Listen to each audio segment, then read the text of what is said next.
donc il faudra du temps à Tolkien pour s'en remettre, mais ça va commencer dans son esprit, je dirais, à macérer un peu tout ça. Il avait déjà tout un légendaire, son obsession c'était de créer des histoires parce qu'il voulait faire vivre les langues qu'il avait inventées, dont l'elfique, le Kenya. Il avait déjà commencé à faire des lexiques de langage, de vocabulaire, qui étaient dérivés au départ de langues existantes. Son premier, c'était de faire un légendaire de la Grande-Bretagne qui manquait, selon lui, qui avait été un peu dévoré par les autres cultures qui existent en Grande-Bretagne, qui venaient du reste de l'Europe. Et ça manquait, selon lui, ça quelque chose de typiquement britannique. Et puis ça va dériver lentement mais sûrement, et ça va finir par se détacher. À la fin, la seule chose qui restera finalement de lien avec la Terre et la Terre du Milieu, c'est qu'il situe la Terre du Milieu, une époque très lointaine, très lointaine et complètement mythologique de la Terre, mais il ne l'évoque pas vraiment dans ses ouvrages. Ensuite, c'est complètement perdu. Le seul moment où il y a encore des liens qu'il essaie de faire avec une mythologie, c'est dans les Contes perdus, justement, qui sont en fait ses premiers écrits. C'est les débuts de la Terre du Milieu, quand il y a encore des recherches. Dans les Contes perdus, on trouve des histoires assez improbables, comme une histoire avec le roi des chats. On se croirait presque dans le studio Ghibli.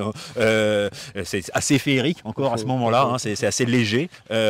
Il va commencer à travailler ça. Son obsession sera de sortir ce qui va devenir le Silmarillion plus tard, qui lui ne verra jamais parce qu'il est tellement perfectionniste, et puis c'est un vrai universitaire. Lui, son but, c'est faire quelque chose qui tienne debout, que finalement il ne mettra jamais à jour. Et c'est la raison financière. Allons-y doucement. Il gagne sa vie en tant que professeur. C'est un immense linguiste. Il était reconnu internationalement, Tolkien. Faut pas l'oublier, même si aujourd'hui on connaît surtout l'écrivain.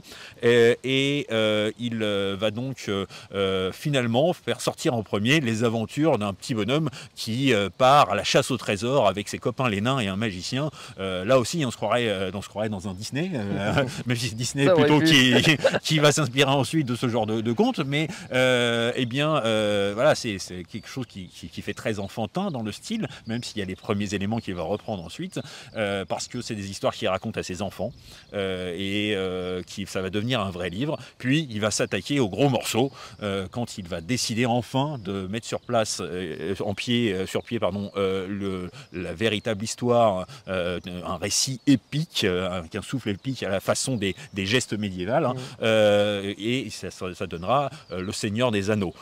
Puis ensuite il y aura tout un tas de textes autour, Gilles de Ham, vous aurez, voilà, tout à fait.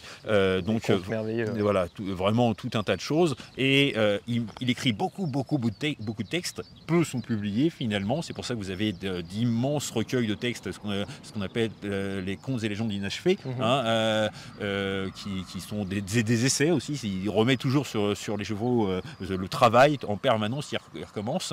Et finalement, il sort assez peu de textes par rapport à la masse qu'il produit pendant sa vie. Il faut dire aussi que le bonhomme écrivait parfois plusieurs versions de la même histoire.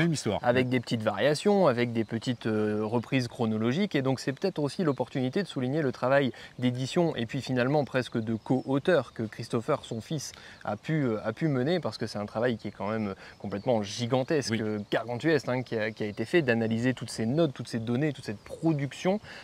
Dire aussi que Tolkien était un illustrateur en fait. On revient aussi de plus en plus sur la qualité d'illustrateur de Tolkien. C'était un créateur prolifique, et sans rien trahir, on peut peut-être dire qu'il y a une petite forme de catharsis, une petite forme d'expiation finalement dans l'écriture, dans la création. Et donc c'est aussi l'occasion effectivement de souligner que Christopher Tolkien réussira ce que son père n'a pas réussi, c'est-à-dire de verser une proposition publiable de sa plus grande œuvre, qui est ni plus ni moins qu'une cosmogonie en fait, et qui effectivement quand même parle pas mal de la Somme quand on sait lire entre les lignes.